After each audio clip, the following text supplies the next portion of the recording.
প্রকল্প ব্যয়ে সাশ্রয়ী হতে প্রধানমন্ত্রীর নির্দেশনা। দেশে হাম ও হামের উপসর্গে আরও ৮ শিশুর মৃত্যু। যশোরে জিয়াউর রহমানের হাতে গড়ে তোলা খামারে কৃষি বিশ্ববিদ্যালয় স্থাপনের দাবি। সর্বশেষ জানাবো, যুক্তরাষ্ট্রের 2 বাংলাদেশি শিক্ষার্থী হত্যার ঘটনায় সুষ্ঠু তদন্ত ও বিচার চায় বাংলাদেশ। শিরোনাম শুনলেন, এবারে বিস্তারিত। প্রকল্প ব্যয় সাশ্রয়ী হতে প্রধানমন্ত্রীর নির্দেশনা। প্রকল্প বাস্তবায়নে ব্যয় কমিয়ে আনা এবং খরচের যৌক্তিকতা নিশ্চিত করতে নির্দেশনা দিয়েছেন প্রধানমন্ত্রী তারেক রহমান। রোববার ২৬ এপ্রিল বাংলাদেশ সচিবালয়ে অনুষ্ঠিত জাতীয় অর্থনৈতিক পরিষদের নির্বাহী কমিটির একনেক সভায় তিনি এই নির্দেশনা দেন বলে জানিয়েছেন পরিকল্পনা প্রতিমন্ত্রী জোনায়েদ সাকিব। সভা শেষে প্রতিমন্ত্রী বলেন, প্রকল্প নিয়ে প্রধানমন্ত্রীর নির্দেশটা খুব স্পষ্ট। সেটা হচ্ছে আমাদের সাশ্রয়ী হতে হবে ব্যয়ের দিক থেকে। এছাড়া ব্যয়গুলো কোন কোন খাতে হচ্ছে সেগুলোর যৌক্তিকতা যাচাই বাছাই করা। তিনি আরও জানান, একনেক সভায় মোট 17টি প্রকল্প উপস্থাপন করা হয়, যার মধ্যে 15টি প্রকল্প নিয়ে আলোচনা হয়েছে এবং অধিকাংশই অনুমোদন পেয়েছে। কিছু প্রকল্প শর্ত সাপেক্ষে অনুমোদিত হয়েছে এবং কয়েকটির বিষয়ে পর্যবেক্ষণ দেয়া হয়েছে। দেশে হাম ও হামের উপসর্গে আরও ৮ শিশুর মৃত্যু। দেশে হাম ও হামের উপসর্গে গত 24 ঘন্টায় আরও ৮ শিশুর মৃত্যু হয়েছে। এর মধ্যে নিশ্চিতভাবে হাম রোগে মারা গেছে 1 শিশু এবং উপসর্গে মারা গেছে 7 শিশু। রোববার ২৬ এপ্রিল স্বাস্থ্য অধিদপ্তর প্রকাশিত প্রতিবেদনে এই তথ্য জানানো হয়।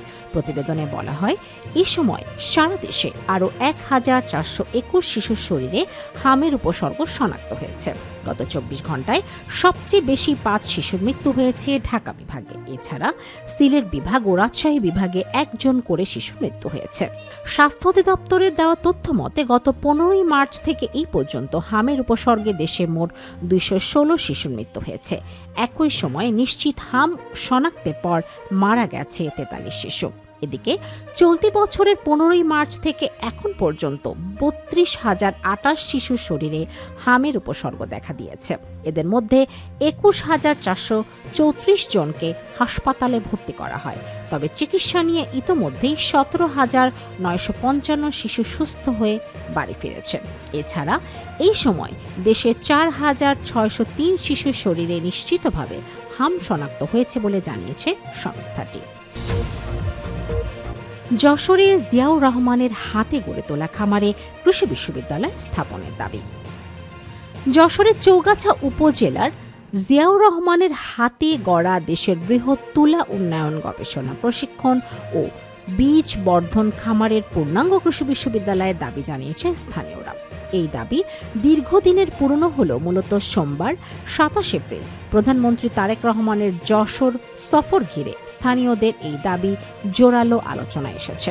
স্থানীয়রা জানান, চৌগাছার জগদীশপুরে অবস্থিত খামারটি তুলা উৎপাদনে একসময় ছিল সম্ভাবনার প্রতীক। তবে বর্তমানে জনবল সংকট, অব্যবস্থাপনা ও দীর্ঘদিনের অবহেলায় খামারটির কার্যক্রম অনেকটাই স্থবির হয়ে পড়েছে। বিশাল এই খামারের অব্যবহৃত জায়গা কাজে লাগিয়ে এখানে একটি পূর্ণাঙ্গ কৃষি বিশ্ববিদ্যালয় স্থাপন করা সম্ভব বলে স্থানীয় সংসদ সদস্য ডক্টর মোসলে উদ্দিন ফরিদও গত মঙ্গলবার সংসদে দাবি করেছেন। এরপর প্রধানমন্ত্রীর সফর ঘিরে জিয়াউর রহমানের হাতে গড়ে তোলা খামারে কৃষি বিশ্ববিদ্যালয় স্থাপনের দাবি জোর আলোচনায় আসে। চলতি সংসদ অধিবেশনের পূর্ণাঙ্গ কৃষি বিশ্ববিদ্যালয় স্থাপনের দাবি তুলে বক্তৃতা করেন ডক্টর মোসলে উদ্দিন ফরিদ। তিনি খামারটির বর্তমান অবস্থান তুলে ধরে বলেন, এখানে কৃষি বিশ্ববিদ্যালয় স্থাপন করলে অব্যবহৃত সম্পদ কাজে লাগানো সম্ভব হবে এবং দেশের কৃষি শিক্ষায় নতুন দিগন্ত উন্মোচিত হবে। যুক্তরাষ্ট্রে 2 বাংলাদেশি শিক্ষার্থী হত্যার ঘটনায় সুষ্ঠু তদন্ত ও বিচার চায় বাংলাদেশ।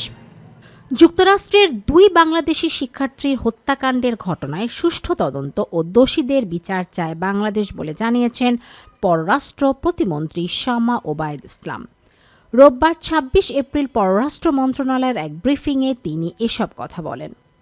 পররাষ্ট্র প্রতিমন্ত্রী জানান, এমন নৃশংস হত্যাকাণ্ডের সুষ্ঠু তদন্ত ও অপরাধীদের বিচার নিশ্চিত করা প্রয়োজন।